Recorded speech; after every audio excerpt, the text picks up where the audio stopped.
Haleluya, shalom saudara yang dikasih dalam Tuhan, puji Tuhan. Hari ini kembali lagi saya menyapa setiap umat Tuhan dimanapun Bapak Ibu Saudara berada melalui program Bible and Coffee.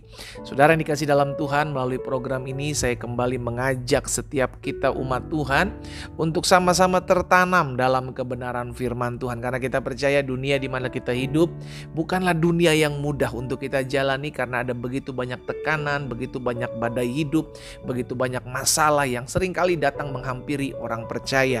Tetapi kita hidup bukan karena melihat, kita hidup karena percaya. Itu sebabnya hari ini sebelum kita memulai segala sesuatunya, saya mengajak setiap kita umat Tuhan untuk kembali merenungkan firman Tuhan.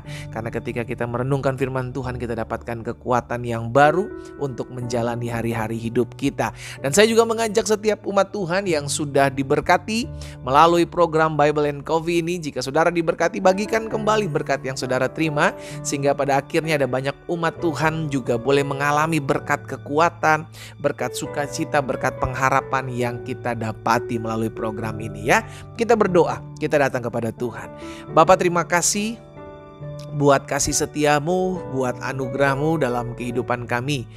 Kami bersyukur karena hari-hari yang kami jalani, hari-hari yang kami lalui, semua karena kemurahan Tuhan, semua karena kasih setia Tuhan yang selalu menopang kami. Kami rindu kembali mendengarkan firman Tuhan sebagai dasar landasan hidup kami, sehingga kami tetap terus ada dalam jalan-jalan Tuhan yang sempurna. Kami buka hati kami untuk firman-Mu.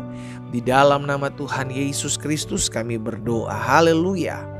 Amin, amin. Puji Tuhan. Nah, saudara yang dikasih dalam Tuhan, ada satu kisah di dalam 1 Samuel pasal yang pertama, ayat 6 dan ayat yang ke-7. Kita akan lihat kisah ini, saudara yang dikasih dalam Tuhan, karena saya percaya ada satu pembelajaran yang kita pasti bisa dapati di dalamnya. 1 Samuel pasal yang pertama, 1 Samuel pasal yang pertama ayat yang ke-6 dan ayat yang ke-7. Tetapi madunya selalu menyakiti hatinya supaya ia gusar, karena Tuhan telah menutup kandungannya.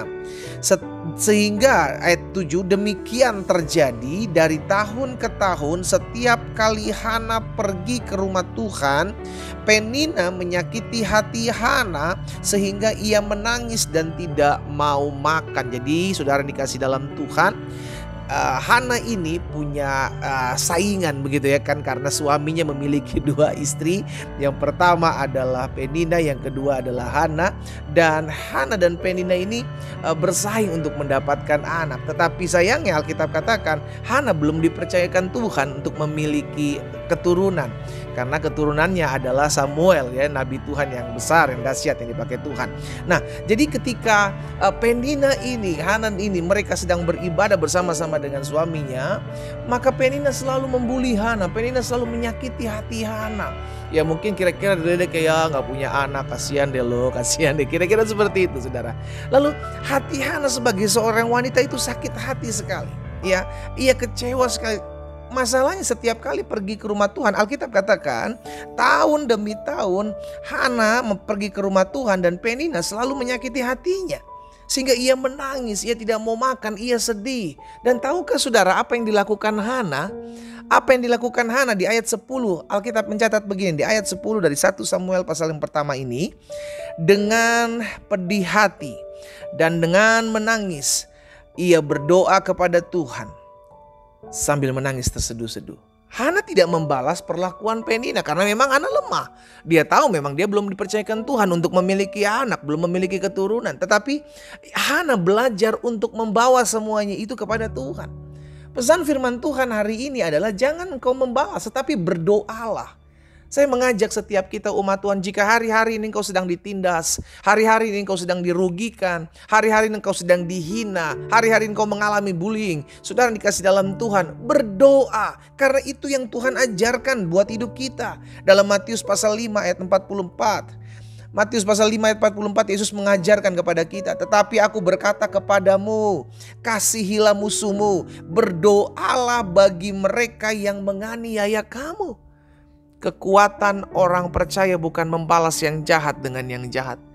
Inilah ajaran Yesus yang dahsyat, saudara yang dikasih dalam Tuhan. Kita sebagai anak-anak Tuhan diajarkan, kalau ada yang menghinamu, kalau ada yang menyakitimu, Kalau ada yang merugikan hidupmu, jangan membalas, tetapi berdoalah bagi mereka. Kasihi dan berdoalah bagi mereka. Karena kita percaya kekuatan kita cuma di dalam doa. Ketika kita berdoa, Tuhan campur tangan dalam hidup kita. Ketika kita berdoa, kita akan lihat sesuatu perkara yang tidak pernah kita lihat sebelumnya itu terjadi. Ketika kita berdoa, kita akan lihat pintu-pintu yang tertutup dibukakan. Kunci engkau membalas adalah dengan berdoa. Membalasnya bukan dengan fisik, karena peperangan kita bukan melawan daging dan darah. Peperangan kita melawan roh jahat di udara. Karena itu peperangan kita berperangnya melewati doa. Saudara, engkau gak bisa buat apa-apa. Engkau tidak melakukan apa-apa bukan karena engkau tidak bisa melakukan apa-apa. Engkau bisa membalas sebenarnya. Engkau bisa melakukan hal-hal yang lebih jahat dari yang mereka lakukan kepadamu. Engkau bisa. Tetapi karena engkau anak Tuhan, engkau tidak melakukan itu. Dan engkau lebih memilih untuk berdoa bagi mereka. Itu yang dahsyat. Amin. Berdoa. Karena kekuatan kita dalam doa. Saudara dikasih dalam Tuhan. Bukankah itu yang dikatakan oleh Yakobus dalam Yakobus pasal 5 ayat 16? Doa orang benar bila dengan yakin didoakan, sangat besar kuasanya. Itu yang kita imani, itu yang kita percaya. Jangan biarkan tanganmu kotor melakukan pembalasan.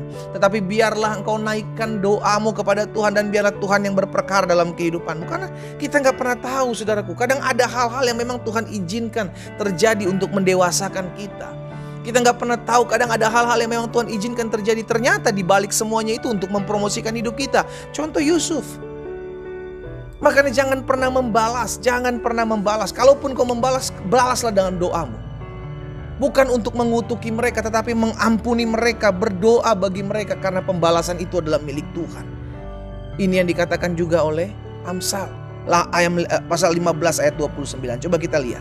Amsal 15 ayat 29 firman Tuhan bilang begini. Tuhan itu jauh daripada orang fasik, tetapi doa orang benar didengarnya. Saya ajak setiap kita umat Tuhan. Kalau engkau mau berperang, berperanglah dalam doa. Kalau engkau mau lakukan pembalasan, lakukanlah dalam doa. Bukan untuk membalas yang jahat dengan yang jahat. Tapi berdoalah agar ada kemurahan Tuhan bagi orang-orang yang menyakitimu. Berdoalah agar ada kasih setia Tuhan dalam buat orang-orang yang menganiaya hidupmu, mengecewakan hidupmu. Berdoa bagi mereka agar pintu kemurahan Tuhan juga ada dalam kehidupan mereka. Kita rindu agar mereka juga mengalami kemenangan jiwa-jiwa. Iya kan? Kita rindu melalui kehidupan kita, melalui doa-doa kita ada jiwa-jiwa yang diselamatkan, ada jiwa-jiwa yang dimenangkan untuk hormat dan kemuliaan nama Tuhan. Jangan membalas, tetapi berdoalah biar Tuhan yang berperkara dalam kehidupan mereka.